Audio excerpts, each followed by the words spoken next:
നിങ്ങൾ യു കെയിൽ സെറ്റിൽ ആയിട്ടുള്ള ഇന്ത്യൻ പേരൻസ് അല്ലെങ്കിൽ പേരൻസ് ടു ബി ആണെന്നുണ്ടെങ്കിൽ നിങ്ങളുടെ കുഞ്ഞിന്റെ ഇന്ത്യൻ ബർത്ത് സർട്ടിഫിക്കറ്റിനും പാസ്പോർട്ടിനും യു കെയിൽ നിന്ന് അപ്ലൈ ചെയ്യുന്നതിനുള്ള പ്രോസസിംഗിന്റെ കുറച്ച് ഇമ്പോർട്ടന്റ് കാര്യങ്ങളാണ് ഈ വീഡിയോയിൽ ഞാൻ ഷെയർ ചെയ്യുന്നത്. ഫസ്റ്റ് ഓഫ് ഓൾ നിങ്ങൾക്ക് കൺഗ്രാജുലേഷൻസ്. ആദ്യം തന്നെ അതത് കൗൺസിലിൽ നിന്ന് നിങ്ങൾ ബർത്ത് രജിസ്റ്റർ ചെയ്യുക. ഹോസ്പിറ്റലിൽ നിന്ന് ഒരു സർട്ടിഫിക്കറ്റ് തരും. അത് വെച്ചിട്ട് നിങ്ങൾ നിങ്ങളുടെ കൗൺസിലിൽ പോയിട്ട് കുഞ്ഞിന്റെ ബർത്ത് രജിസ്റ്റർ ചെയ്യുക. അതിനുശേഷം ആ ബർത്ത് സർട്ടിഫിക്കറ്റ് വെച്ചിട്ട് നമ്മുടെ ഇന്ത്യൻ എംബസിയിൽ നമ്മൾ ബർത്ത് സർട്ടിഫിക്കറ്റ് രജിസ്റ്റർ ചെയ്യുക. ആ ബർത്ത് സർട്ടിഫിക്കറ്റ് വെച്ച് പാസ്പോർട്ട് രജിസ്റ്റർ ചെയ്യുക. ഇത്രയുള്ളൂ, സിമ്പിൾ ആണ്, വലിയ പ്രോസസിംഗ് ഒന്നും വേണ്ടി വരത്തില്ല. പക്ഷേ ചില വീഡിയോസിൽ പറയുന്നത് എന്താണെന്ന് വെച്ചാൽ നിങ്ങൾക്ക് ഇന്ത്യൻ എംബസിയിൽ അപ്പോയിന്റ്മെന്റ് ബുക്ക് ചെയ്യുന്ന സമയത്തിന് ബർത്ത് സർട്ടിഫിക്കറ്റിനും പാസ്പോർട്ടിനും വേണ്ടി നമുക്ക് സെയിം ഡേ തന്നെ നമുക്ക് അപ്പോയിന്റ്മെന്റ് ബുക്ക് ചെയ്യാൻ പറ്റും എന്നുള്ളതാണ്. പക്ഷേ എനിക്ക് സെയിം ഡേ അപ്പോയിന്റ്മെന്റ് കിട്ടിയില്ല. ഞാൻ ചെന്ന ദിവസം എന്റെ കൂടെ വേറെ പേരൻസ് ഉണ്ടായിരുന്നു. അവർ സെയിം ഡേ അപ്പോയിന്റ്മെന്റ് പാസ്പോർട്ടിനും ബർത്ത് സർട്ടിഫിക്കറ്റ് എടുത്തിട്ടാണ് വന്നത്.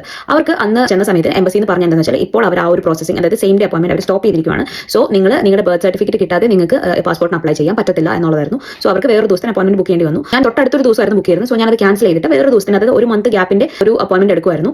എനിക്ക് ഇന്ത്യൻ ബർത്ത് സർട്ടിഫിക്കറ്റ് വരാനായിട്ട് അറൌണ്ട് ഒരു 2 to 3 വീക്സ് എടുത്തായിരുന്നു. എനിക്ക് ഒരു 1 മന്ത് ഗ്യാപ്പ് ഉള്ളതുകൊണ്ട് എനിക്ക് ഇനഫ് ആയിരുന്നു ടൈം. അപ്പോൾ ഞാൻ പാസ്പോർട്ടിന് അപ്ലൈ ചെയ്യാൻ പോയ സമയത്ത് ഞാൻ ചോദിക്കുന്നുണ്ടായിരുന്നു, ഇങ്ങനെ അത് കാണുന്നുണ്ടായിരുന്നല്ലോ സെയിം ഡേ അപ്പോയിന്റ്മെന്റ് ഉണ്ടെന്നുള്ളത്. അപ്പോൾ അതെന്താണെന്ന് ചോദിച്ചപ്പോൾ എംബസിന്ന് പറഞ്ഞൊരു കാര്യം വെച്ചാൽ ഞാൻ ആദ്യം പോയ സമയത്ത് അത് സ്റ്റോപ്പ് ചെയ്തിരിക്കുന്നു. പക്ഷേ പാസ്പോർട്ടിന് പോയ സമയത്തിന് അവർ പിന്നെയും അത് സ്റ്റാർട്ട് ചെയ്തു. അതിന്റെ റീസൺ എന്താണെന്ന് വെച്ചാൽ കുറേ ബെൻഡിംഗ് ആയിട്ടുള്ള ബർത്ത് സർട്ടിഫിക്കറ്റ് ഇഷ്യൂ ചെയ്യാനുള്ളത് കൊണ്ടാണ് അവർ അത് സ്റ്റോപ്പ് ചെയ്യുന്നത്. പക്ഷേ അത് എപ്പോൾ വേണമെങ്കിലും സ്റ്റോപ്പ് ചെയ്യും, റെസ്യൂം ചെയ്യും, എല്ലാം ചെയ്യുമെന്ന് പറഞ്ഞിട്ടുണ്ടായിരുന്നു. സോ അതുകൊണ്ട് നിങ്ങൾ അതിനെ ഡിപ്പെൻഡ് ചെയ്ത് മാത്രം അപ്പോയിന്റ്മെന്റ് ബുക്ക് ചെയ്യരുത്.